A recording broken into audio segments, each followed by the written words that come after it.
모두가 궁금해하는 데이터의 모든 것을 알려드립니다. 데이터에 미쳐있는 사람들과 함께하는 데이터 이야기 데이터릭 지금 시작합니다. 와우! 와우. 저희 멤버 먼저 소개하면서 시작하도록 하겠습니다. 가장 먼저 박 박사님. 네, 자동화 생각에 뇌가 기계로 바뀐 박 박사입니다. 반갑습니다. 반갑습니다. 반갑습니다. 네, 그리고 김 팀장님. 네, 데이터 분석으로 밥 먹고 사는 김 팀장입니다. 반갑습니다. 반갑습니다. 반갑습니다. 저는 분석하고 글 쓰는 조 과장입니다. 반갑습니다. 반갑습니다. 반갑습니다. 네, 저희 공지사항 먼저 말씀드리고 시작하도록 하겠습니다. 데이터릭은 팟빵, 유튜브, 애플 팟캐스트에서 들으실 수 있고요. 페이스북 페이지와 노션 홈페이지를 운영하고 있습니다. 여러분의 정기 후원, 수시 후원 각 채널에 구독과 좋아요가 많은 힘이 되고 있습니다. 계좌로 직접 정기 후원해주고 계신 귀동량님, 우는아이27님 감사드립니다. 그리고 저희 플랫폼인 팟빵을 통해서 정기 후원해주고 계신 달려또또님, 날아가는 오르크스님께도 감사드립니다. 팟빵과 유튜브 공지사항 채널 정보에 후원 계좌가 있습니다. 여러분의 후원은 콘텐츠의 기획과 운영에 소중하게 사용하겠습니다. 방송을 들어주시는 모든 분들께 감사드립니다. 감사합니다.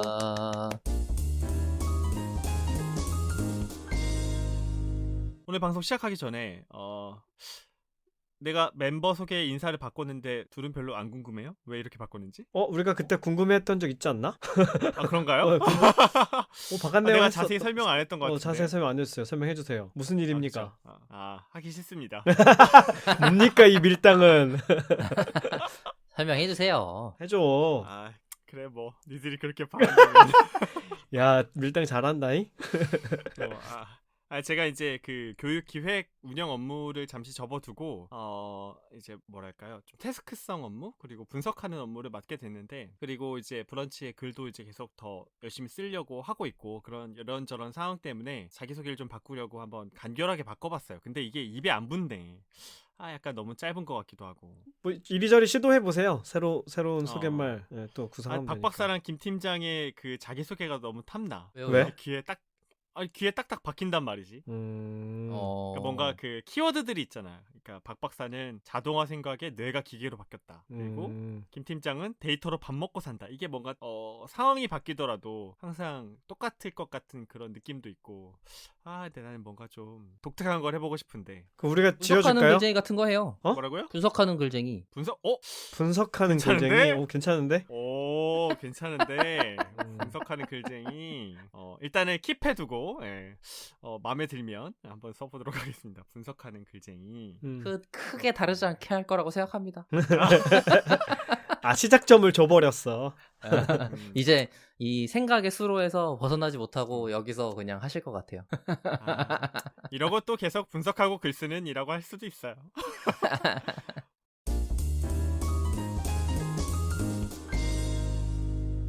오늘은 이제 좀 뭐 근황은 조금 스킵을 하고, 뭐 제가 자기소개 바꿨다는 이야기만 간단히 말씀을 드렸고, 본방송으로 바로 들어가 보도록 하겠습니다. 오늘은 저희가 기대를 굉장히 하고 있는 게 박 박사의 현업이 드디어 등장을 합니다. 드디어. 안 하고 싶었는데. 박박사의 두두 등장. 현업.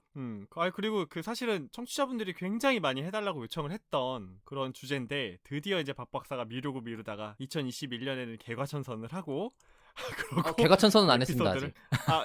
정정하겠습니다. 개과천선은 하지 않았지만 우리의 어떤 압박에 못 이겨서 준비한 에피소드. 그동안 이제 에피소드. 갈고 닦고 있었다. 이렇게 생각해야죠. 그렇군요.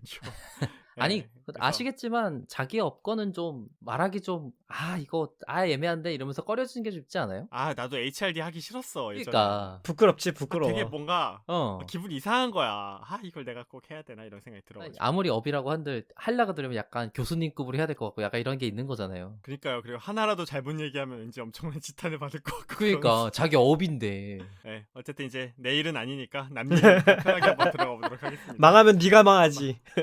당연하지. 우린 상관없어. 자, 여기까지 들으신 분들은 예상하셨겠지만 오늘의 주제는 챗봇입니다. 와우. 와우입니다. 와, 김 팀장 와우 아직도 못하네. 타이밍 되게 못 맞춰.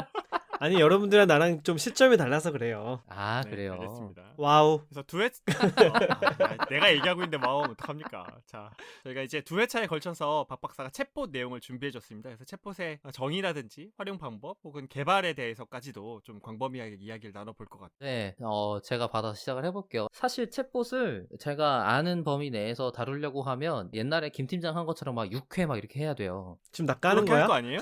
아니야. 아니에요. 뭐지 이거? 그 동네 북이구만.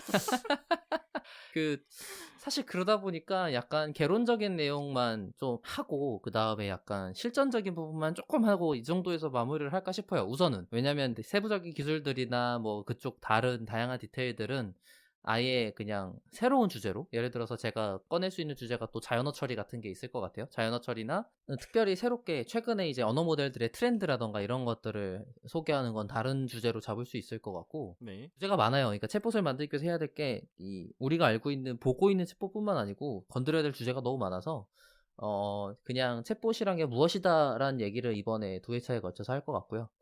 나머지는 조금 사람들이 더 약간 잘못 알고 있는 게 있을 수도 있고 그러니까. 네, 그쵸, 그쵸. 그리고 뭐, 음. 잘라져서 있는 주제들은 나눠서 할까 싶어요. 아마 데이터 인프라에 대한 얘기도 여기에 녹여서 할 수 있는 주제 중에 하나인데, 그냥 따로 떼는 게 맞는 것 같아요. 그래서 아마 두 회차로 좀 짧게 해보려고 생각을 하고 있습니다. 그러니까 두 회차에 이번엔 끝나지만 앞으로 오래도록 울고 먹겠다. 뭐, 관련해서 계속 얘기하면서 엮어보겠다 정도로 생각해 아하. 주시면, 네. 순화를 잘하는데 어쨌든 들어보도록 하겠습니다.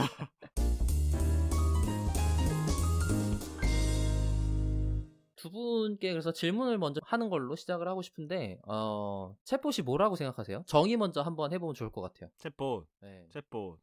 챗봇은 인간이 아닌 어떤 특정한 시스템이 인간을 대신해서 말을 한다 정도로 할 수 있지 않을까요? 김 팀장님 어떠세요? 일단은 보시니까 기계겠죠. 기계고 뭔가 자동화된 응답이 있겠죠. 네. 그리고 논리적이야. 그리고 앞에 채팅이 붙어 있으니까 말하는 게 가장 중요하겠죠. 네. 네. 그래서 말하는 기계? 사람처럼 말하는 기계? 뭐 이런 거 아닐까요? 맞아요. 김 팀장님이 단어 그대로 접근하는 걸 잘 해주신 것 같은데, 뭐 간단하게 얘기하면 채팅하는 봇이에요. 그렇지. 채팅하는 봇이에요, 그냥 챗봇이. 네네, 그렇죠. 이름 그대로. 네, 하면. 이름 그대로예요. 채팅하는 봇. 이제 아예 해외에서는 바로 봇이라고 불러요. 그래서 그래요? 챗이라는 말 안 쓰고. 네, 챗도 안 쓰고 그냥 봇이라고 부르면 로봇이 아니에요. 생각해보니까 우리 쓰고 있는 슬랙에서도 슬랙 봇 이렇게 부르는구나. 맞아요, 슬랙 맞아요. 채팅 봇 이렇게까지 안 부르고. 맞아요. 페이스북 봇 이런 식으로 표현하는 거죠. 페이스북 그렇구나. 챗봇이라고 하지 않아요. 그러네. 그렇구나. 제가 이해하기로는 사실 앱이랑은 크게 다르지 않은데 이 채팅 인터페이스, 메신저 네. 시장이 굉장히 거대하게 커지면서 사람들 누구나 메신저를 사용하기 시작했어요. 그러다 보니까 사람들한테 우리 앱 여기 있으니까 써보세요라고 어필하는 것보다 이미 쓰고 있는 메신저 인터페이스에 내가 보수로 끼어 들어가서 대화를 하는 게 훨씬 더 유리한 거예요. 그렇군요. 그러다 보니까 봇이라는 시장이 발전하기 시작했어요. 사람들이 관심을 가지기 시작했어. 이거 새롭게 버튼 만들고 어쩌고 하는 게 아니고 그냥 질문 답변 하는 걸로 대응할 수 있으면 좋겠는데? 라는 걸로 시작을 한 거죠. 사람과 대화하는 것을 기준으로 채널이라고 부르는데, 채널이 이제 메신저를 뜻해요. 예를 들어 페이스북 채널, 카카오톡 채널, 뭐 문자 채널, 문자도 이제 SMS라고 하지만 채널의 일종이에요. 이 메신저의 세계에서는. 뭐 해외로 가면은 왓챗도 왓챗이죠? 왓챗. 네, 왓챗이랑 뭐 QQ 메신저 중국에 있는, 그다음에 라인도 있을 거고, 이런 것들이 전부 다 이제 채널인 거예요. 이제 기존의 사람들이 이미 사용하고 있어라는 채널을 우리가 같이 활용해서 봇으로서 쓸 수 있으면 굉장히 매력적인 거죠. 물론 그 전에 사람이 끼어들어서 사용하기도 했는데, 그런 걸 이제 이 플랫폼 쪽에서 제공을 해주기 시작하면 좀 다양한 일들을 할 수 있게 돼요. 대표적으로 기계식 챗봇들을 기준으로 처음에 도입 검토들이 많이 됐고, 지금은 여러 태스크를 수행할 수 있는 형태의 챗봇들이 봇들이 운영되고 있는 중이죠. 그 태스크라고 하신 건 특정한 목적이 있다 뭐 이런 거 봐야 되는 거죠? 네, 맞아요. 그러니까 이 메신저 봇이라고 돼 있는 것을 챗봇이라고 정의하기 시작하면 사실 아까 말한 슬랙봇 같은 경우도 어디까지 내려가야 되냐면 커맨드까지 내려가야 돼요. 규칙 기반이라고 부르는데, 예를 들어서 저희가 그 컴퓨터에서 R이나 뭐 다른 개발 언어라든지 아니면은 파워쉘이나 커맨드, 뭐 리눅스 쉘 같은 데 들어가서 우리가 명령어를 입력해서 엔터 치고 나오는 것을 메신저에서 한다 라고 이해하면 간단할 것 같아요. 그런 것들도 사실은 봇이에요. 어쨌든 자동으로 나의 명령어에 대해서 답변을 하니까. 그죠? 그리고 그게 원론적으로 들어가면 원론적인지 모르겠네요. 그 아까 말한 컴퓨터 명령어 체계에서도 저희가 쉘이라고 부르는 것들 있잖아요. 네. 쉘이라고 부르는 것들, 아니면은 개발 언어 쪽에서 파이썬이나 R이 가지고 있는 인터프리터나 라헬 콘솔들이 전부 사실 우리나라 말로 번역해도 대화형 콘솔이에요. 그러니까 개발 언어랑 언어 엔진이랑 사람이랑 대화한다라는 뜻인 거죠. 그러니까 원래 이미 우리는 그- 챗봇을 쓰고 있었던 거라고 봐야겠네. 자연어가 아닌 챗봇을 쓰고 있었던 거지. 아, 자연어는 아니지만. 최대한 자연어에 가깝긴 하지만 개발 언어로서의 언어를 갖고 대화를 하고 있었던 거죠. 근데 그거를 완전히 자연어, 그러니까 자연어, 개발 언어랑 자연어랑을 구분진다면 자연어는 이제 사람이 그냥 자연스럽게 사용하는 언어를 뜻할 거예요. 그러다 보니까 그렇게 사용하는 자연어를 사용해서 질문하고 질문에 대해서 답변을 받는 것을 목표로 하는 게 챗봇일 것 같고, 그렇게 따지면 커맨드봇은 챗봇에 포함되지는 않아요. 자연어가 아니니까. 자연어가 아니니까. 자연어에 대한 그런 엄두, 이걸 자연어로 처리해서 대답할 수 있도록 만들어야겠다라는 엄두는 최근에 발전한 딥러닝 때문에 아주 급격하게 가속화돼서 지금은 굉장히 많이 퍼져 있는 상태인데, 챗봇 자체는 굉장히 옛날부터 시도했고 우리나라도 옛날에 시도가 있었어요. 심심이. 그러면 맞아요. 그게 심심이. 자연어라는 게 중요한 개념인 거네요. 자연어를 사용한다는 게. 그러면은 어, 자연어 네. 말고 뭐가 있는 거예요? 기계어가 있는 건가? 기계어. 프로그래밍 랭귀지가 랭귀지죠, 우선. 영어, 숫자 이런 거 아니에요? 영어도 자연어지.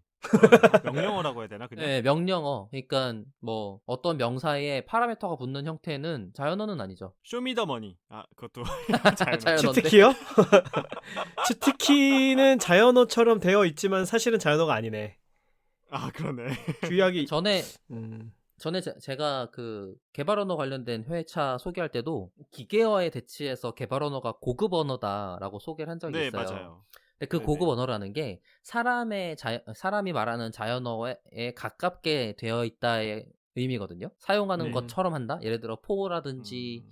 if라든지 이런 것들이 다 단어가 원래는 010100일이었어야 된다니까. 그런데 그런 것들을 사용하게 하는 것 자체가 영어 입장에서는 읽었을 때 어느 정도 문장이나 맥락이 되는 것처럼 설계돼요. 개발 언어들은. 그렇죠. 그러다 보니까 if문도 if then 이런 식으로 문장 구조가 사람이 말하는 거랑 비슷하니까 맞아요. 그런 그러네. 의미군요. 루비나 엘릭서 같은 경우는 그 definition, do, and 이런 것들도 있어요. 그러니까 걔네는 그 중괄호가 없고 함수 선언부에 중괄호의 시작을 do라고 쓰고 중괄호의 끝을 and라고 써요. 더 명시적이네. 더 사람 네. 말처럼 명시적이네. 그러니까 그런 식으로 이제 언어스러워지려고 노력들을 하는 거죠. 개발 언어들이. 더 언어스러워야 덜 가르쳐줘도 되니까. 그치. 자연어가 아니지만 자연어를 위해서 노력하는 명령어 체계를 각자의 개발 언어가 가지고 있고, 그걸 사용하는 걸 뭐 메신저에서 사용하게 된다면 커맨드 봇 정도로 표현할 수 있을 것 같아요. 그리고 이렇게 해서 이제 커맨드 봇이라는 게 앞서 있었다고 가정을 하고, 그러면 이제 자연어를 처리하고 이해하고 응답하는 애가 언제 나왔을까라는 생각을 좀 해보면 좋겠는데, 그게 알려져 있는 최초의 챗봇은 1966년에 MIT 교수인 조셉 바이젠바움이라는 분이 만드신 엘리자라는 챗봇이에요. 엄청 일찍 나왔네요. 네, 그러니까 처음 나온 게. 채팅 인터페이스라는 것도 꽤 나중에 나왔는데, 네. 이제 챗봇이라는 시도 자체를 그 커맨드 명령어 체계 내에서 처음에 시작하셨어요. 그러니까 대화형 인터페이스, 대화형 콘솔에서 질문 대답을 그 개발 언어가 한다 그랬는데, 그걸 자연어로 취급하도록 하는 프로그램을 만들었었죠. 그래서 지금도 아마 제가 알기로는 코드가 공개돼 있어서 설치해서 사용하실 수 있을 거예요. 모르겠네요. 그랬다고 들었던 것 같아요. 아니면 재현한 소스를 제가 봤던 기억이 나는 정도였던 것 같아요. 그렇군요. 네, 그래서 나중에 이미지를 공유해드릴 수도 있겠지만, 그냥 왜 우리 도스 창 켜져 있는 거랑 똑같이 생겼어요. 거기에 도스 그냥 창이 타이핑해서 뭐예요? 네? 도스 창이 뭐예요? 너 죽는다. 아니, 청취자분들을 위해서. 저도 얼핏 그런 게 있다는 얘기를 들은 것 같기는 한데. 쉘 창처럼 생겼어요. 그건 뭐예요? 이 사람은 더 어려워. 너 중학교 때 쓰던 거예요. 나 중학교 때요? 네. 그때 스마트폰 쓸 때였는데. 뭐 언제 온 거야? 미래에서 온 거야? 과거에서 온 거야? 근데 그러면 그때는 챗봇이라고 안 했을 거 아니에요? 그런 용어가 있었나요 그때도? 그 엘리자를 뭐라고 불렀는지 뭐라고 잘 불러요? 모르겠는데, 그 더 옛날에는 채터봇이라는 용어가 있었어요. 채터봇. 네, 채팅을 하는 봇인데, 챗봇은 ER 이미 붙여서? 용어가 챗이라는 용어가 만들어질 때이고 그 전에는 채터, 그러니까 챗이라는 게 대화라는 뜻인데 그래서 대화를 하는 봇이라 그래서 채터 봇이라고 그랬고 이 엘리자는 그 심리 상담용 보수로 시작했어요. 오. 음. 그 외로워서? 환자의 외로움을 그쵸. 줄여주는. 외로움보다는 외로움? 심리상 치료사 같은 경우는 이제 그런 게 있잖아요. 대화를 들어주고 그거를 기록해서 문제를 파악하고 자연스럽게 이제 문제점 해결할 수 있도록 대화를 유도하고 약간 이런 과정들을 하게 될 텐데 그 당시 만들었던 이 채터봇을 그 사람들한테 채팅으로 하라고 하고 뭐 그런 컴퓨터가 대답하는 거에 이런 거를 전혀 얘기하지 않고 사용하게 했었는데 대부분의 사람들이 반대편에 대화하는 사람이 컴퓨터일 거라고 상상하지 못했대요. 아 진짜? 네. 튜링 그러니까. 거죠? 튜링 근데- 완전한? 아니 근데 이거는 그런 게 있을 것 같아. 당연히 컴퓨터라는 거를 모르는 상태에서 하잖아요. 튜링 테스트는. 아예 아. 가능성 자체를 예, 맞네. 예, 예. 그러니까 얘가 좀 이상하더라도 사람이 좀 이상하네 정도 넘어가는 그러네. 거지. 아, 예, 예. 상상 자체를 못하니까 예, 예, 예. 경우의 수가 없어. 경우의 아, 수가. 그러네. 채터봇은 그러니까 그 튜링 테스트는 둘 중에 하나는 컴퓨터예요라고 생각하고 하기 때문에 이렇게 찾아낸단 그치. 말이에요. 예, 예. 그치. 근데 그게 아니어서 그랬던 것 같고 아예 상상조차 못하는 상황이면 모를 수 있겠네. 제 생각에 그래서 챗봇은 사람들한테 이거 챗봇이어서 굳이 알려줄 필요가 없지 않나? 이 생각을 하게 돼요 항상. 아니 근데 그거는 너무 금방 알아채지 않을까요? 요즘에는 아니까. 좀 많으니까. 그 당시에는 그런 가능성을 가늠하지 못하니까 속을 수 있으나. 어떤 느낌이냐면, 그러니까 사람 상담사가 먼저 있는 상태에서 자연스럽게 일부 대화나 전체 대화가 대체되는 수준이어야 하지 중간에 않나? 넘긴다고요? 오. 그 주제도 뒤에다가 얘기할 건데 지금 응. 사람 상담사, 그러니까 고객센터 챗봇의 경우에 한해서 사람 상담사랑 로봇 상담사를 배치하는 방법에 따라 종류를 다르게 구분하기도 해요. 그렇게 실제로 한다고요? 네, 하는 케이스가 있어요. 그러니까 아 그래요? 네, 다른 사람의 발화에, 그러니까 두 사람의 발화인 거잖아요. 상담사와 상담자의 발화에 봇이 개입하는 케이스도 있어요. 무조건 그러면 진짜 1대1. 모르겠다. 네, 그러다 보니까 사람 상담사 입장에서는 정확하게 말하면 봇이 응답을 못하는 케이스에만 대응하면 돼요. 아. 네. 아. 보다 보고 있다가. 이거는 제가 나중에 다음 시간에 제가 소개를 안 할 것 같은 느낌적인 느낌이 드는데 자꾸 놓치는 거 보니까 오늘 첫째 시간 중에 소개할 수 있으면 소개를 한번 해볼게요. 네. 네네. 엘리자 같은 경우는 이제 어쨌든 신입상담봇이었고 스크립트 기반의 챗봇을 개발할 수 있는 도구들이 나오기 시작해요. 당시에 AIML이라 그래서 AIML은 스크립트 기반이 뭐예요? 네, 설명해 드릴게요. 스크립트 기반은 스크립트 언어 기반이라는 느낌인데 그 규칙을 정할 수 있는 엔진을 만들었어요. 개발 언어 비슷한 걸 만들었다고 보시면 될 것 같아요. 그러니까 내가 챗봇한테 예를 들어 if then 갖다가 너 만약에 이렇게 질문 받으면 이렇게 대답해 라는 규칙을 내가 만들어 둔 거야 이미. 이거는 사용자 질문이고 이거는 내 응답이에요 라는 걸 어떻게 등록하면 내가 그거를 처리해서 챗봇처럼 동작할 수 있게 해줄게 라는 걸로 만들어지는 엔진들이 나오기 시작해요. 챗봇을 만드는 프로그램? 그쵸. 오케이. 좋아요. AIML은 Artificial Intelligence Markup Language의 줄임말인데 꽤 많은 챗봇이 초기에 사용했어요. 이거를 룰 베이스 챗봇이라고 불러요. 그러니까 미리 대답을 정해놓는다는 의미인 거죠? 그죠. 그리고 그 당시에는 심지어 자연어 처리라는 개념이 지금처럼 고도화되어 있지 않아서 그 앞선 발화들을 정규식이나 규칙 기반으로 처리를 많이 해요. 예를 들어서 뭐 안녕이라는 단어가 포함되어 있으면 같은 거예요. 그러면 안녕하세요라고 대답해. 이런 것들을 작성할 수 있게 돼 있었어요. 이제 자연스럽게 챗봇의 분류를 조금 더 소개를 해드릴 것 같은데 분류 첫 번째는 어떤 엔진이나 아키텍처를 기반으로 챗봇이 구성되어 있는가, 그러니까 응답하는 애를 뭐 가지고 하는가를 기준으로 나눌 수 있을 것 같아요. 그게 지금 방금 소개해드렸던 규칙 기반 모델이고요. 그러다 보니까 그냥 개발 언어로 짜는 거랑 크게 다르지 않아요. 그냥 말 그대로 if else로 구성되어 근데 있고. 그게 룰 기반이니까 네. 룰에 없는 거는 대답을 못 하게 될 거고 엄청나게 코드가 길어지겠네요. 맞아요. 그러니까 룰에 없으면 폴백이라고 불러요. 폴백. 네, 폴백이라 그래서 그러니까 글로벌 폴백이나 뭐 로컬 폴백이라도 부르는 것들도 있는데 글로벌 폴백이 뭐냐면 룰이 없으면 할 대답들을 따로 모아놔요. 뭐라고 할지 모를 때. 예. 가장 간단하게는 제가 대답을 하지 못하는 질문이에요. 뭐 더 열심히 공부할게요. 라든지 아니면 제가 뭐라고 말하면 좋을지 알려주시겠어요? 라든지 이런 것들을 넣어놔요. 아. 그리고 피해갈 길들을 만들어 놓는 거구나. 그쵸. 그리고 튜링 테스트처럼 사람스럽게 말하는 것들은 MMO하고 어디서건 쓸 수 있는 문장들을 많이 쓰는 편이에요. 아. 예를 들면 예를- 뭐가 있어요? 눈치채지 못하게. 예, 예. 명시적이지 않은 문장들 있잖아요. 아주 특정 짓지 않고 아. 대명사를 굉장히 많이 섞어서 약간 뭐 말끝을 흐린다던가 이런 식이에요. 예를 들어서 뭐 그건 그런데 에서 끝이야 그냥. 그럼 대답은 하잖아. 뭔가 제가 저희 아내랑 대화할 때 제가 많이 쓰는 말 같은 그런 그런 그렇구나. 느낌인데. 아니면은 뭐 그건 내가 잘 모르겠는데 그래도 안다고 할 수도 있을 것 같아. 막 이런 것들 있죠. 그러니까 듣는 것 같은 기분만 들게 하는 그런. 예, 약간 점쟁이 그 점괘 같은 느낌의 그렇죠. 다 나한테 어디에나. 맞는 말이고, 예, 다 그거에 대한 대답은 맞지만 그렇다고 아니라고 할 수도 없고 그렇다고 아주 정확하게 명시적인 대답을 해준 것도 아니고 약간 이런 것들이 있어요. 근데 그때는 그렇게 약간 이제 모르지만 아는 것처럼 하는 대답들이 있었다고 했잖아요. 네네네. 근데 오히려 지금 시리나 그 구글 어시스턴트 같은 경우는 그 잘 모르는, 그러니까 대답할 수 없는 질문을 던지면 제가 잘 모르는 기능, 아직 제가 가지고 있지 않은 기능이에요, 이렇게 솔직하게 대답을 해줄 수 있거든요. 그렇죠. 왜냐하면 그거는 사람스럽게가 목표가 아니니까. 그래 그러네. 네. 이 실이나 이런 애들은 자기가 지금 영역을 잘 수행했는지를 명확하게 전달하는 게 사용자 만족도의 지름길일 거예요. 반대로. 그래서 정확하게 나는 그걸 잘 모릅니다라고 이야기를 해주는 거구나. 그렇죠. 그럼 다시 안 쓰겠지. 아니 시리가 못 알아들었는데 알아들은 척하면 큰일 나지. 그러니까 큰일 되게 나지. 이상하잖아요. 네. 그러네. 근데 알아듣는 척하거나 아니면 방금 말한 것처럼 돌려 말하려고 노력하는 케이스들은 있어요. 예를 들어서 제가 알기로는 시리한테 사랑해요라는 말을 못 듣는데요.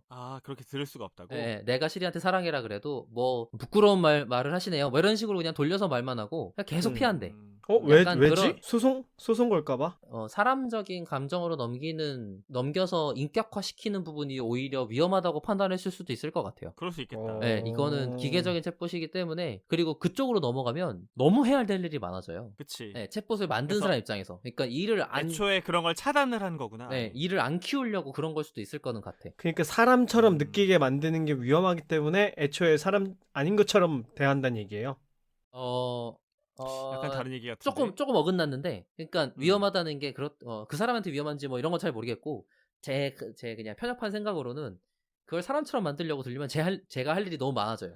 개발사 난 입장에서. 저게 더 가까운 것 같아. 챗봇을 만드는 사람 입장에서. 근데 그거는 실제로 돈이 되거나 뭐 비즈니스에 엄청난 이익이 되거나 하지 않아. 그냥 이렇게 노력만 퍼부어야 되는 힘든 일인 거야. 그러니까 그쪽 방향으로 가는 걸 차단하는 게 더 나을 수도 있겠다 싶은 거야. 그러니까 차라리 사용자가 이것을 그냥 서비스일 뿐이다라고 인식하고 쓰게 하는 게 더 편하다. 개발사 입장에서. 그죠. 이게 진짜 사람 같으면 기대치가 높아져서 너 이거 왜 안 되는 거야? 라고 따질 텐데, 얘는 멍청한 애지가 되면 이 정도에서 여기까지 한다면 괜찮은 애가 되는 거죠. 감정이입하면 골치 아파진다. 그럴 수 있죠. 맞아. 뭐 그러다 보니까 지금 룰 베이스 모델에 대해서 얘기를 하던 중이었는데, 어쨌든 네. 질문에 대한 규칙이 정해져 있고 그거에 대한 대답들이 준비되어 있어서 규칙에 의해서 어떤 대답을 하도록 만들어 놓은 걸 룰 베이스라고 불러요. 네. 그리고 그 다음번에 볼 수 있는 게 대답이 되게 많을 수도 있잖아요. 예를 들어서. 그쵸. 같은 질문에. 네, 같은 질문에. 그리고 생각해보면 사실 우리는 질문에 대해서 어떤 대답을 해야 될지 찾아내는 기술은 이미 있어요. 있다고 볼 수도 있어요. 사람한테요? 아니면 기계한테요? 사람한테요. 뭐냐면 그러니까 기술만 따지면 검색 기술은 이미 있잖아요. 그쵸. 질문에 대해서 어떤 대답이 나가면 되는지를 검색해낼 수 있으면 그것만으로 챗봇이에요, 이미. 두 가지 방식이 있는데, 그러니까 이것도 검색 기반, 영어로는 retrieval based라 그러는데, 검색 기반 모델은 제가 알기로는 크게 두 가지가 있어요. 하나는 그냥 문서, 그러니까 실제 검색 엔진처럼 엄청나게 많은 문서 가지고 질문에 해당되는, 질의어에 해당되는 것 중에 일치되는 것들을 찾는 게 검색이잖아요. 그쵸. 그러다 보니까 그 문서에 해당하는 애를 질문 수준으로 만들 수 있는지를 갖고 만들어내는 애가 하나 있고요. 그러니까 검색 엔진은 문서에 있는 문장들을 찾아낼 수 있어야 돼요. 그러니까 비슷한 단어를 설계해서 넣어야 응답이 나온다고. 내가 질문하지 않잖아요. 질문이 아니고 예상되는 대답을 검색해야 돼. 검색 엔진은. 그렇지. 예를 들면 우리가 구글에 검색할 때 네. 그 정확한 그 구문을 입력해야 검색 결과가 나오는 거지. 내가 정확한 질문을 입력해야 검색 결과가 나오는 게 아니잖아. 네, 그죠. 그러니까 예를 아, 들어서 문서에 있을 법한 문장을 넣어야 된다. 그죠. 그치. 아, 그죠. 그러니까 이미 내가 답을 알고 있는 상태에서 검색을 해야 되는 거네. 그러네. 그렇진 않아. 그러니까 구멍 뚫려 있는 문장만 넣을 수도 되는 거죠. 예를 들어서 누가 있을까? 아이유의 나이는 이라고 하면 사실은 걔는 완성형 문장, 그러니까 문서에 있을 가능성이 높아요. 아이유의 나이는 뭐 몇 살이죠? 모르겠어요. 양승환님 죄송합니다. 갑자기 갑자기. 뭐 25살이야. 그러면 그 문서에 아이유의 나이는 25살입니다. 라고 써 있을 거 아니에요. 아이유 거의 30 되지 그쵸. 않았어요? 모르겠어. 자, 나이 얘기하지 말고 아, 어쨌든 그래요? 빨리 들어갑시다. 예, 근데 검색 엔진에 아이유의 나이라고 검색하면 거기까진 있단 말이야, 문서에. 구글에 나오잖아. 예, 예. 그러니까 그 문서에 나오기 때문에 검색어에 걸리는 거예요. 아이유 93년생 어쨌든 문서에 27세랍니다. 있으니까. 아이, 딴 데로 빠지지 말어. 문서에 그 일단 있겠지. 예, 문서에 있겠지. 근데 이걸 자연어로 하려 그러면 조금 골치 아파지는 거야. 왜냐면 없을 수도 있어. 아, 예. 문서가 그리고 문서에 사용자의 아. 질문이 그대로 문서에 없을 수도 있어. 그러니까 그런 케이스는 저는 보통은 가장 많이 사용하는 케이스가 이제 그 고객센터 챗봇이니까 고객센터 챗봇이면 더욱더 그래요. 왜냐면 회사 내에서 사용하는 도메인 단어나 언어가 있고 회사 내부에서 사용한다는 거는 어떤 의미예요? 예를 들어서 지역을 지정하는 법적인 용어가 행정동이랑 법정동이랑 뭐 이런 몇 가지 규칙들이 있잖아요. 네. 근데 우리가 동네를 질문할 때는 그냥 방금 말한 것처럼 그냥 다 동네라고 한다고. 주소라고 하던지. 그쵸. 근데 법정동이란 단어는 행정기관에 쓸 거란 말이에요. 그쵸.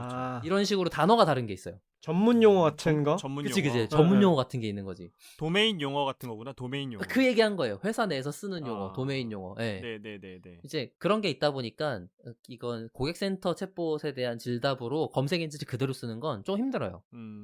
아, 그러니까 외부에서 한 얘기를 내부 용어로 번역해주지 않으면 못 알아먹는다 이런 거군요. 그쵸. 검색 엔진 기반으로 작성한다면 그런 문제가 발생하는 거예요.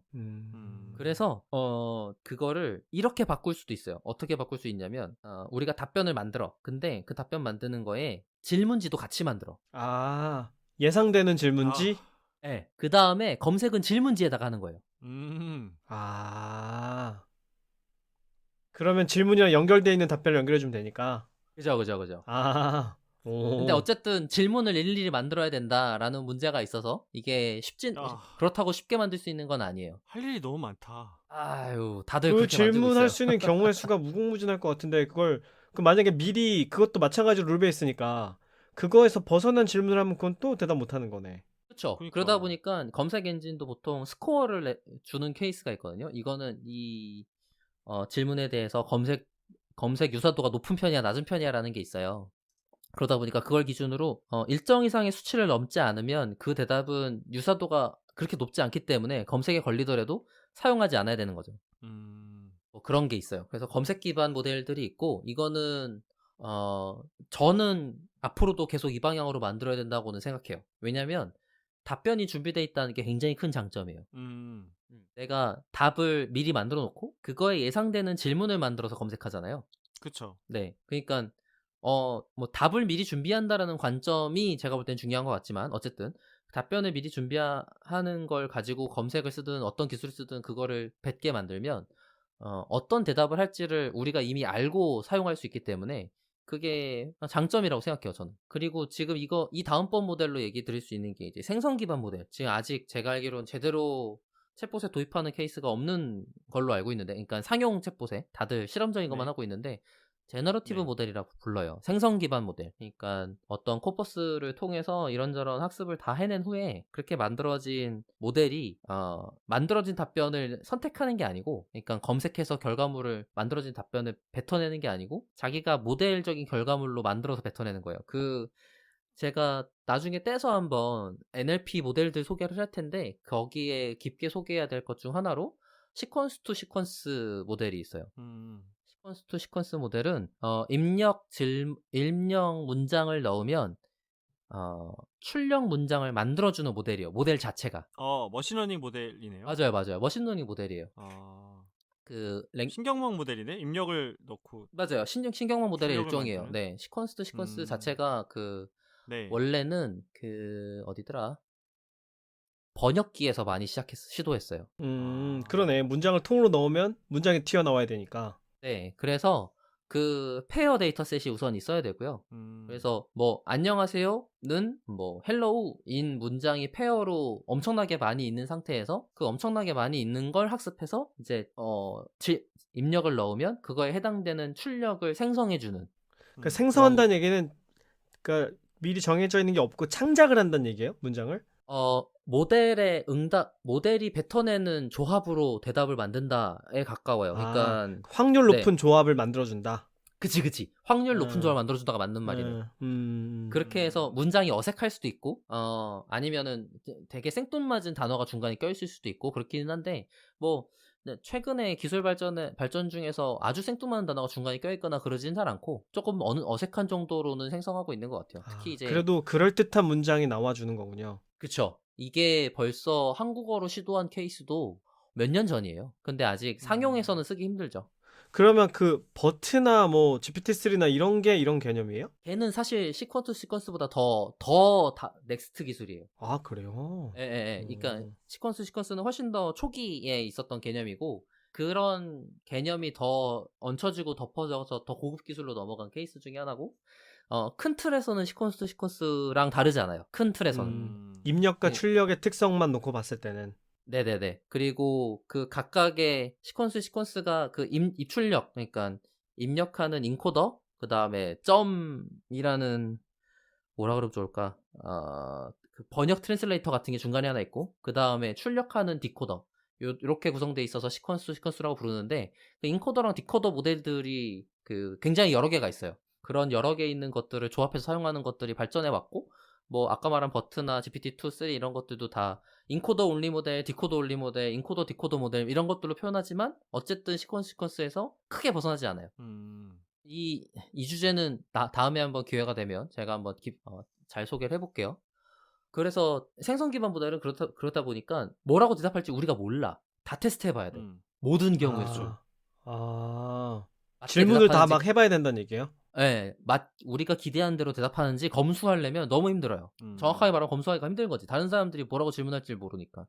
우리가 예상되는 질문을 해보고 그거에 대한 답변이 나오는 걸 보고 이 정도면 돼 해야 되는데 사실 기업 입장에서는 힘들지 않나? 라는 생각이 들더라고요. 지금 저도 큰 기업에 있다 보니까 기업의 브랜드 가치나 이런 것들이 브랜드 이미지를 대표하는 어떤 캐릭터거나 이렇게 돼버리기 때문에 답변이 나갈 때 보장하지 못한다라는 게 되게 큰 위험 중에 하나더라고요. 그래서 제너러티브 모델은 실제로 챗봇 이런 고객센터 챗봇이나 뭐 이런 룰베이스 챗봇 등에서 할 수밖에 없는 이유가 그거기도 한 것 같아요.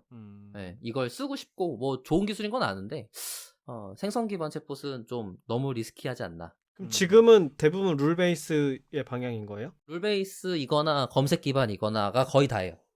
아, 그렇구나. 네. 그리고 제가 다음 시간에 소개할 텐데 인텐트랑 엔티티라는 걸 추출하는 걸로 클래시파잉, 그러니까 대화를 분류하는 문제로 풀어서 대부분 처리하고 있어요. 네, 분류하는 문제, 그 다음에 검색 기반, 요 두 개를 섞어서 제일 많이 하죠. 이제 다음번 분류를 소개를 해드릴 텐데 앞에 얘기한 거랑 조금 맥락이 통할 것 같아요. 대화의 주도권이라는 장르가 있어요. 그러니까 기본적으로 챗봇을 생각해보면 고객센터 챗봇은 먼저 말하지 않아요. 그쵸. 그러겠지. 질문만 대답해. 그렇죠. 그러네. 네, 먼저 뭘 물어보지 않아. 아니면 말을 걸지 않아. 말을 걸지 않는다. 그러니까 네. 그 고객이 먼저 이야기를 하기 전에는 챗봇이 먼저 뭔가를 발화하진 않는다. 그죠. 이제 굳이 그럴 필요가 없다. 그렇기도 하고 그게 쉬워요. 오히려 먼저 말 안 거는 게 쉽다. 그럼요. 먼저 걸려면 얘가 뭔지에 대한 상황 파악을 해야 되는데 네. 먼저 거는 건 대표적으로 광고예요. 그러네. 그리고 거진 광고예요, 실제로. 그렇지. 때문에... 왜 지나가다가 낯선 사람이 말 거면 좀 이상하잖아요. 대부분 뭘 파는 거지. 뭘 아, 팔든지 그렇지. 돈 내라고 하든지 이거 아니야. 그렇지. 뭐 아. 목적 없이 말 걸면 당연히 어떤 의도가 있는 거지. 맞아요. 그러네. 그러다 보니까 이 챗봇도 보통의 경우는 질문에 대한 대답만 해요. 먼저 말 걸지 않아요. 와, 챗봇이 먼저 말 걸면 좀 무서울 것 같아. 근데 이제 그러니까 해외 사례들 중에는 사실 먼저 말 거는 챗봇들이 좀 있어요. 아, 그래요?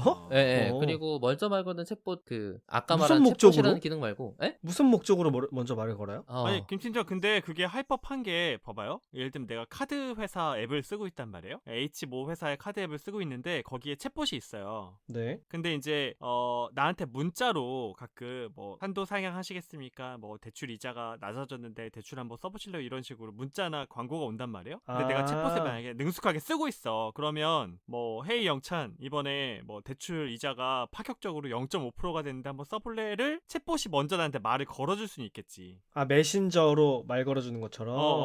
그러니까 이제 마케팅에 아까 박 박사 얘기했던 것처럼 그거는 전혀 이상한 일이거나 무서운 일이 아니라 아 이게 뭐 좀 괜찮은 상품이 나와서 나한테 소개해 주는구나 정도로 알 수 있을 것 같아. 그러니까 앱에 있는 푸시 알림이 말하는 그치, 형태로 그게- 메시지가 맞아요, 온다. 맞아요. 아하. 대화 형식으로 오면 좀 더 편하지 않을까? 이런 거 나왔는데 너한테 어울릴 것 같은데 한번 볼래? 뭐 이런 식으로. 그리고 만약에 내가 예를 들면 그 통신사에서 TV 상품은 아무리 권유해도 내가 잘 안 받아들이는데 가끔 이제 홈 IoT 서비스 제품 같은 하드웨어 같은 경우 내가 관심이 있다는 걸 챗봇이 안 거야. 그치, 키보드 그럼 새로 이제 나왔는데 한번 그런 볼래? 거- 이러면 안 볼 수 없지. 그러면 이제 내가 거기에 좀 더 많이 반응을 말이 하지 않을까? 말이 되네. 그러면 오히려 반가울 수 있겠네요. 그렇다고 그러니까 하면. 야 이번에 키보드가 새로운 게 나왔어요. 그럼 나는 이제 그러니 하면서 나한테 보여달라고 하겠지. 아니 뭐 아까 있었던 심리 상담본만 하더라도 정기적으로 상담을 해야 되면 먼저 말 걸 수 있죠. 지금 상담해야 될 시간이야. 그치. 그치. 그러네. 네. 혹은 상담을 와야 될 때가 됐는데 안 와. 그러면 상담 받을 때 안 됐니? 이렇게 물어볼 수 생각해보니까 그런 목적이라면 예를 들면 뭐 우울증 환자를 치료하는 목적의 챗봇이라고 하면 중간중간에 상태를 물어봐 준다거나 하는 게 되게 중요할 수도 있겠네요. 굉장히 중요한 태스크겠네요. 그러니까 먼저 말을 건다는 게 수동적인 입장에서 챗봇이기도 한데 방금 말한 것처럼 봇이 그 의도나 목적성을 먼저 띄고 해야 돼요. 먼저 말을 걸려면. 그렇지. 그러네. 그게 상품 판매 뭐 이런 네, 거. 어려운 일이야 사실. 쉬운 일이 아니에요 그게.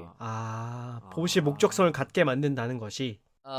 정확하게 말하면 다 기획해야 되는 일이라 노가다가 엄청 많이 필요해요. 자동이 네, 아니야. 그건 자동일 수가 없어.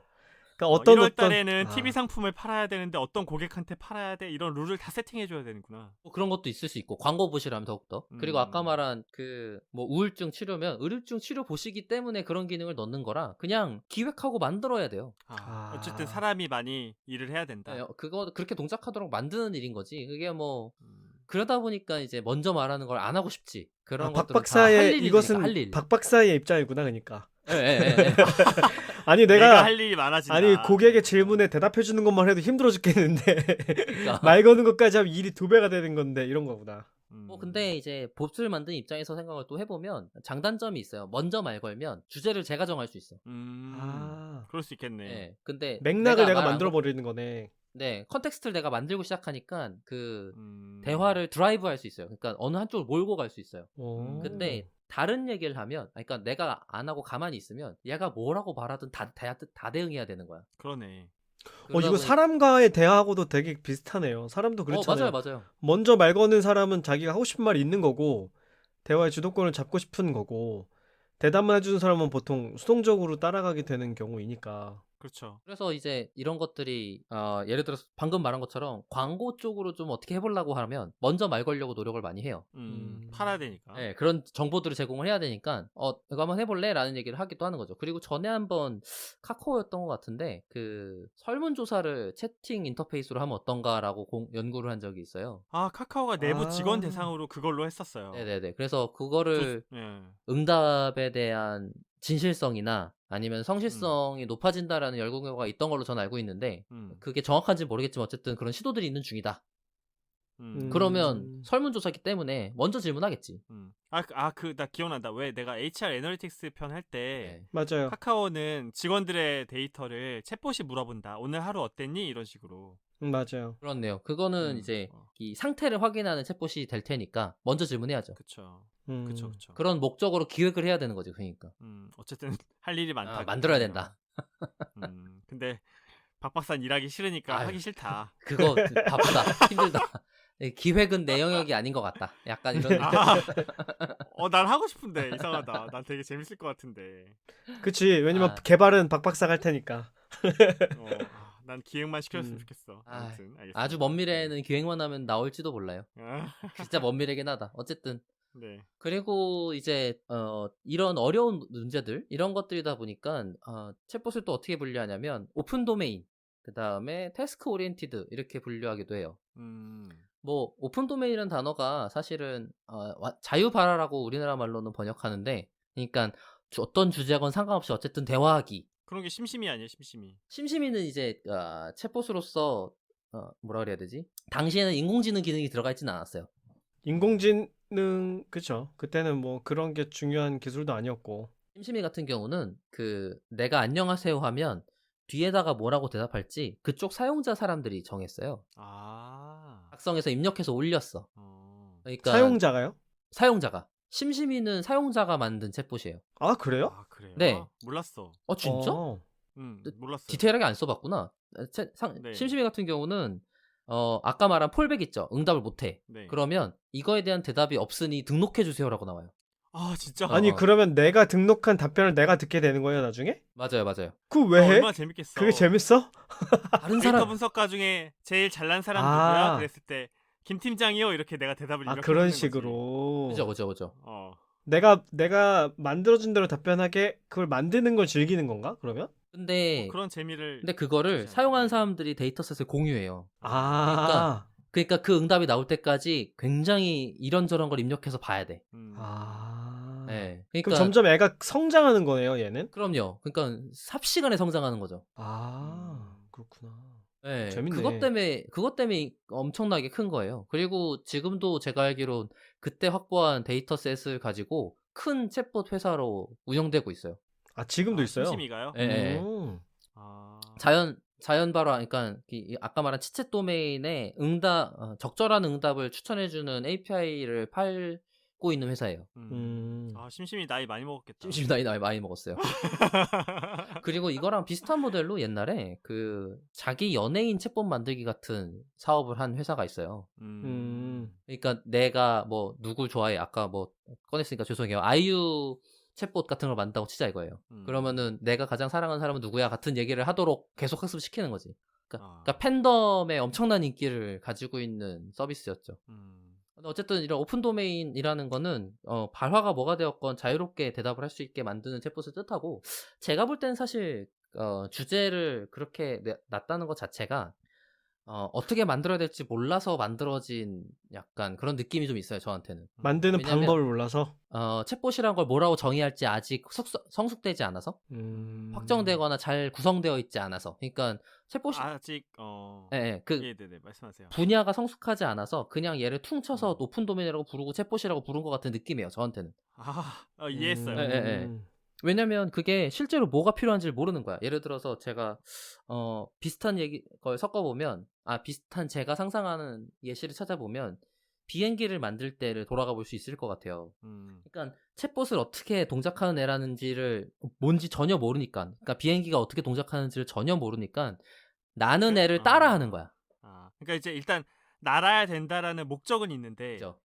나는 물건이 도대체 어떻게 생겨야 돼라는 거는 전혀 모르는 상태에서 일단 흉내내게 한다. 그래서 내가 보이는 거대로 그대로 흉내내게 한다. 근데 그게 오픈 도메인 챗봇의 느낌처럼 보여요, 저한테는. 그러니까 챗봇을 해야 되는데 사람처럼 말하면 좋겠는데? 에서 벗어나지 않은 거지, 아이디어가. 그러네.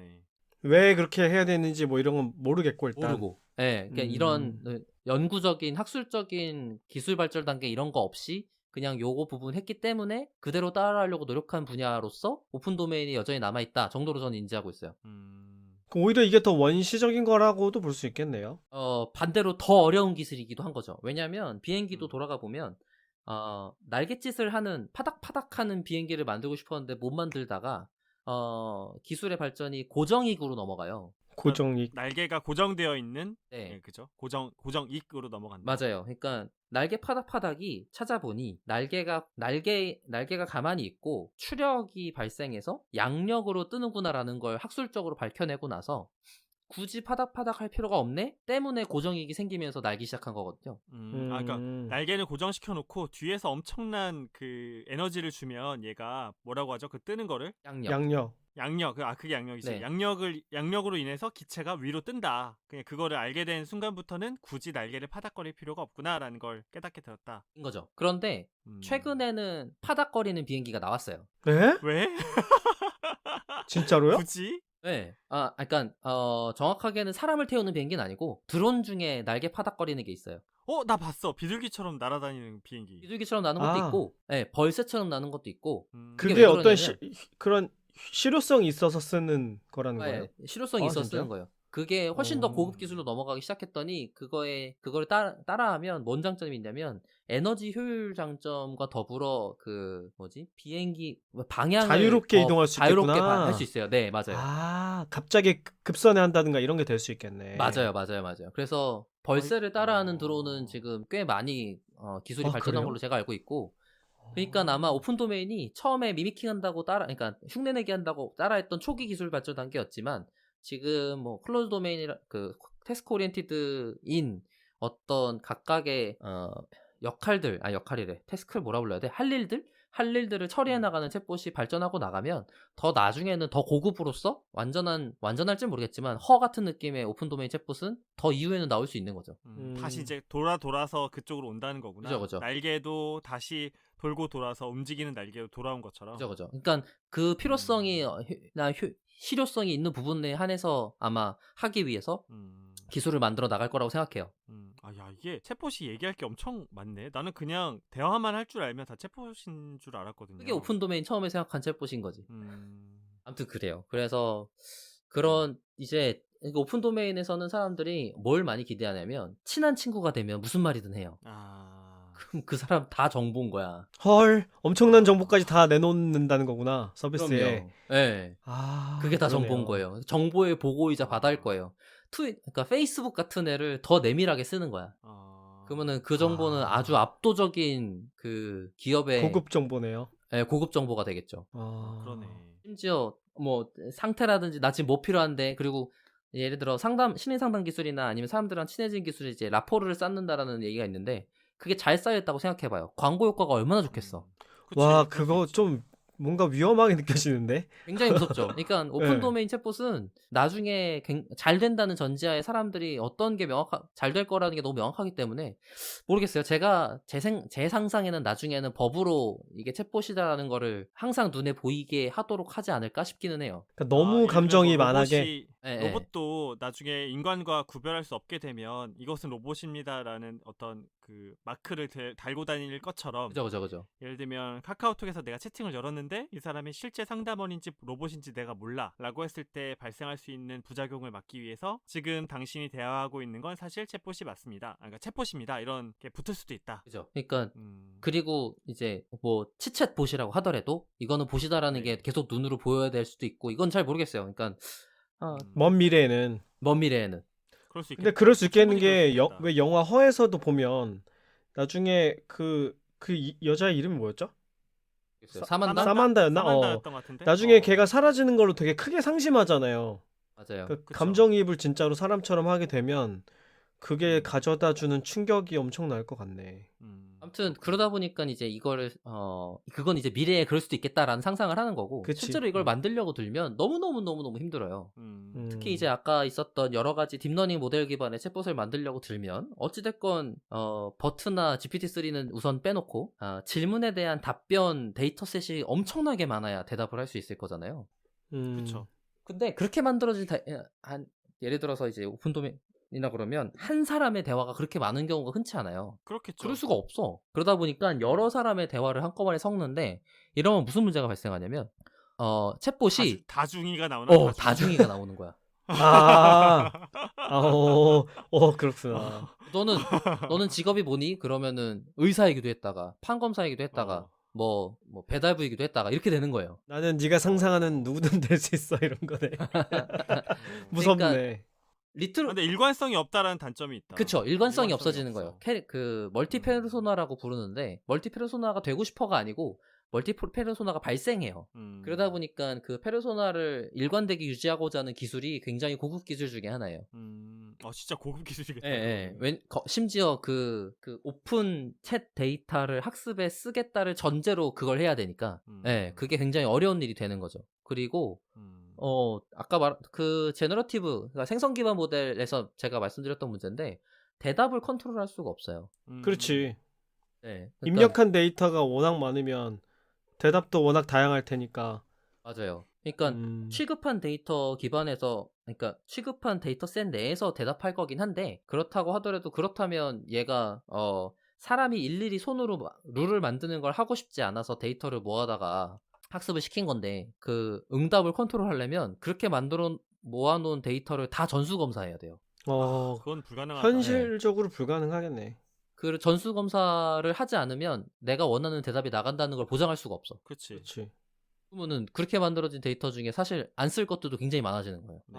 그렇지. 쓸데없는 질문 답변도 다 들어가 있을 테니까. 네, 아니면 내가 원하지 않으면 빼야 되잖아. 아. 그러니까 할 일들이 굉장히 많아져요. 어쨌든 이걸 전수 검사해서 하는 건 쉬운 일은 아니다. 제가 보기엔 이런 생각은 드는 거죠. 그러다 보니까 오픈 도메인 챗봇은 여러 사람들이 시도하고 있긴 하지만 그 알렉사라고 하는 아마존의 챗봇이 있어요. 네. 인공지능 스피커도 있잖아요. 인공지능 스피커가 알렉사예요. 예. 그 걔네가 그 알렉사 프라이즈라고 16년부터 챗봇 대회를 여는데 걔네는 인간처럼 대화하기가 목표가 아니에요. 그럼 뭐예요? 20개 정도 되는 일반 주제에 대해서 계속 사람이랑 끊이지 않고 몇 턴이나 발화를 했는가가 목표예요. 연속해서. 이어나가냐 얼마나 얘기를. 그러다 보니까 인간스럽게 만드는 부분들은 좀 덜어낼 필요가 있다라는 주장을 하기도 해요. 그쪽 담당자께서, 알렉사 담당자께서. 저도 공감 가는 주제예요. 왜냐면 튜링 테스트는 인간스럽기를 체크하는 테스트예요. 그러다 보니까 챗봇이 무슨 짓을 해야 되냐면 오타도 내야 되고 잠깐 기다려야 되고 막 이래요. 쓸데없이. 그치, 그래야 인간이니까. 진짜 인간스러워야 되니까. 이런 것도 해야 되고 잠깐 기다리기도 해야 되고 또 대답을 일부러 사람처럼 보이려고 안 해도 될 짓을 하게 만들어야 된다. 맞아요. 그리고 똑같은 질문에 대해서 여러 대답을 준비해야 돼요. 그렇지. 같은 대답 계속하면 대화하기 싫지. 근데 이상하잖아. 챗봇은 아무리 해도 지겹지 않게 계속 대답을 해줄 수 있는 애라는 의미인데 제 생각에는 그걸 왜 인간스럽게 만들려고 그걸 다른 대답을 하고 이제 됐어 그만할래 같은 말을 해야 되는지 모르겠는 거지. 쓰잘데기 없다는 거구나. 제 생각에는. 근데 그러니까 산업용 챗봇으로서는 그런 거에 맞는 것 같아요. 완전 인간스러운가는 아까 말했듯이 라포를 쌓는다든지 이런 맥락으로 넘어가야 되기 때문에 좀 다른 사용성이나 쓸모로서 기능할 텐데 어쨌든 지금 사용하는 그 산업에 사용하는 기업에서 뭐 고객센터 챗봇이나 이런 기능성 챗봇들 입장에서는 쓸모없는 동작인 거죠. 예를 들어서 뭐 0.1초 만에 항상 대답을 해. 얘는 생각이란 거 안 하나? 생각 안 하지. 계산만 할 텐데. 그렇지. 아니 질문에 너무 빨리 대답하면 성의 없어 보여. 그러니까 내 얘기를 이렇게 곱씹어보고 좀 진심으로 대답해주길 원하잖아 사람은. 이런 것들이 이제 섞여서 이제 높은 도메인 챗봇에서 문제가 좀 발생해요. 아까 그리고 또 이 비슷한 문제는 아니고 오픈 도메인 챗봇에서 있었던 학습 데이터에만 기반해서 문제가 나온 케이스가 있는데 그게 마이크로소프트에서 트위터 봇을 만들어서 공개한 적이 있어요. 그게 테이라는 이름으로. 네, 그런데 그 테이라는 챗봇이 그 말 그대로 트위터에 범람하는 데이터를 다 학습해서 자유 발화를 하는 챗봇으로서 소개가 됐고 그리고 계속 얘랑 직접 대화를 왔다 갔다 함으로써 그 대화도 학습을 하는 형태로 설계가 됐었어요. 트위터에서 대화를 뭐 리트윗으로 한다는 얘기인가요 그러면? 네네네, 리트윗으로 해요. DM도 있잖아. DM 거기에 응답해주는 봇이다. 네네네. 트위터가 굉장히 거친데. 위험하지. 그러다 보니까 미국에서 바로 한 몇 개월 안 됐을 거야, 제 기억에. 몇 개월 안 되고 바로 인종차별 발언을 실제로 직접 하는 형태로 나와서 문제가 된 적이 있어요. 그래서 바로 다 내리고, 이게 범람하는 데이터 쪽에서 바로 갖다 쓴다. 아니면은 사용자랑 대화한 거 갖다 학습에 사용한다. 직접 사용한다. 일 때 검수를 안 하니까 생기는 큰 리스크가 증명된 케이스인 거죠. 그러니까 걔가 하는 말을 했는데. 그러니까 걔가 하는 말이 그야말로 걔가 하는 말이니까 네. 그거를 뭐라고 하는지를 먼저 MS에서 체크하고 내보내는 게 아니니까. 그죠. 사고 나는 거지. 연속 학습 기반으로 만들어버리는 순간 생기는 문제인 거예요. 검수하지 않으면 뭐라고 말했던 어쨌든 MS가 말한 거잖아요. 그렇죠. 그쵸. 그러면 다들 MS가 말한 것처럼 느끼지, 생각하지. 예. 아니지, 사람들은 빌 게이츠가 말했다고 느껴. 그럴 수도 있지. 빌 게이츠가 이렇게 시켰구나. 그치. 어. 야, 그거는 이제 심각한 문제인 거야. 그래갖고 제가 알기로 그래서 MS가 다시는 그런 오픈형 챗봇을 아직 공개하지 않고 있어요. 아유, 못하지. 야, 그때 무서워서 너무 어떻게 크게 해. 되었어. 심각할 수 있는 문제네. 예. 그리고 이거의 그 반대편, 그러니까 어떤 주제든 대화를 하는 챗봇이 아니고 어떤 특정한 문제만 한정해서 대화를 하는 챗봇들을 현실적으로 만들기 시작했는데 그걸 태스크 오리엔티드라고 불러요. 그러니까 어떤 목적 지향적인 챗봇이다. 대표적인 애가 이제 레스토랑 예약 같은 거예요. 아, 걔는 그렇지. 레스토랑 예약에 대한 것만 대답할 수 있으면 되는 거고, 네. 뭐 그 외에는 대답 못해도 아무도 불만 없을 테니까. 그쵸. 그 역할만 수행하려고 만들어졌다는 걸 서로 알고 있기 때문에 그것 때문에 문제가 발생하지 않아요. 거기다가 기술적으로도 현실적이 되죠. 왜냐면 예약 시스템이라는 것만 커버할 수 있으면 되니까. 근데 우리 이 정도까지 하고 좀 마무리를 해야 될 것 같은데 시간이 너무 지났어. 클로즈 챗 도메인, 그러니까 태스크 오리엔티드 챗봇을 조금 더 소개해드려야 되는데 그러면 그거는 다음 네. 시간에 할게요. 네네. 네네. 일단은 뭐 그 오픈 도메인이랑 챗봇의 어떤 장르, 카테고리 이거 이야기한 것만 해도 굉장히 지금까지 저희가 몰랐던 어떤 지식들이어서 재미있었다는 생각이 들거든요. 그래서 방금 말씀하신 것처럼 태스크 오리엔티드에 대해서는 조금 나중에 더 다음 에피소드에서 다루기로 하고 멤버들이 어떻게 그 들었는지 소감을 듣고 이번 방송 마무리하면 좋을 것 같아요. 네. 네, 일단 뭐 김 팀장님 먼저 들어볼까요? 박 박사는 준비를 했으니까 마지막에 들어보기로 하고. 네. 저는 챗봇이라고 하면 다 뭐 같은 혹은 비슷한 방식으로 만들어낼 거라고 생각을 했는데, 뭐 사람처럼 얘기를 하는 게 가장 중요한 목적이겠지 이렇게 생각을 했는데, 오늘 박 박사가 정리해준 걸 들어보니까 챗봇도 종류가 되게 다양하고 어디에 사용할 거냐에 따라서 개발하는 방법도 다 달라져야 되는구나. 그리고 무엇보다 오픈 방식으로 만드는 게 되게 어렵겠구나. 생각하지 못했던 문제까지도 엄청나게 많겠구나. 이런 걸 알게 돼서 재밌었습니다. 네. 저도 간단하게 소감을 말씀드리면 저는 사실 그 학교 수업에서 챗봇을 만들어 본 적이 있어요. 카카오 챗봇을 그 이제 모 IT 회사에서 가지고 있는 챗봇을 아주 간단하게 만들 수 있는 플랫폼이 있거든요. 그걸로 챗봇을 만들어 본 경험이 있는데 그 얘기는 다음 에피소드에서 조금 풀어볼 수 있도록 하겠습니다. 저도 김 팀장님 이야기한 것처럼 되게 간단한 아주 단순한 이야기일 줄 알았는데 아까 그 비행기 이야기 해주신 것처럼 이것도 참 앞으로 다양한 발전 과정을 겪겠구나 우리가 이런 생각이 들었습니다. 박 박사님이 준비하시면서 어땠어요? 이번엔 좀 그 에피소드를 구성하는데 각오를 좀 했어요. 그래야지. 내가 이걸로 실패할 수 없다. 이걸로 유쾌할 수 없다. 어떻게든 끊어보자. 그렇군요. 그래서 뭐 개론적인 얘기랑 약간 현실적인 얘기 위주만 하고 그 개별 기술적인 얘기들은 나중에 좀 떼서 해야겠다라고 각오하고 있었고 오늘도 벌써 몇 번이나 말할 뻔한 걸 참은 거예요. 그래요? 네. 아까 말하기 시작하면 끝이다. 아까 GPT-3 뭐 이런 얘기 나왔을 때 거기 할 얘기가 천지거든요. 그렇지. 거기도. 네, 근데 근데 내가 좀 더 끌어왔어야 되는데. 아니야 안 돼. 그래서 그 얘기를 아예 그냥 거대 언어 모델이라고 표현하는데 거대 언어 모델은 아마 한 회나 두 회 정도로 제가 오히려 따로 떼서 얘기할 수 있을 것 같아요. 그래서 그것 때문에 파생되는 다른 개발 방법들의 변화 이런 것들을 얘기해 볼 수 있을 것 같고 챗봇 개발 방법의 변화가 좀 있거든요. GPT-3 이런 거가 챗봇의 개발 방법을 바꾸게 되었다 이런 거예요? 바꿀 가능성이 생겼죠. 아. 왜냐면 제너러티브 모델이 아까 봤듯이 텍스트 데이터 기반에서 나가니까 컨트롤하기 힘들다라는 문제가 있었잖아요. 네네. 근데 그런 거를 좀 다른 방식으로 할 수도 있지 않을까라는 기대감들이 생겼고 그리고 챗봇보다는 사실 언어 모델을 이렇게 합숙하면 이런 것들이 가능하단 말이야 라는 가능성이 열렸어요. 조금 자꾸 끌어오지 마요. 끊을 거야. 조과장 됐어요. 20회 예약이야. 20회 각이야. 앞으로 더 많이 울거먹기 위해서 2보 전진을 위한 1보 후퇴를 일단 오늘은 하도록 하겠습니다. 아무튼 뭐 개론 얘기를 잘 마무리할 수 있어서 다행인 것 같고 네네. 다음 시간에 제가 하던 일들 때문에 열폭할 수도 있으니까 자제 좀 시켜주시기 바랍니다. 알겠습니다. 오늘 우리 박 박사가 실제 본인의 현업으로 하고 있는 챗봇에 대해서 이야기를 시작을 해봤고요. 박 박사와 함께 이제 앞으로 20회 동안 달려보도록 하는 걸로 약속을 하고 오늘 에피소드는 이제 마칠까요? 네, 좋습니다. 네, 그러면 저희 데이터릭은 더 좋은 컨텐츠를 가지고 다음 방송으로 다시 인사드리겠습니다. 감사합니다. 감사합니다.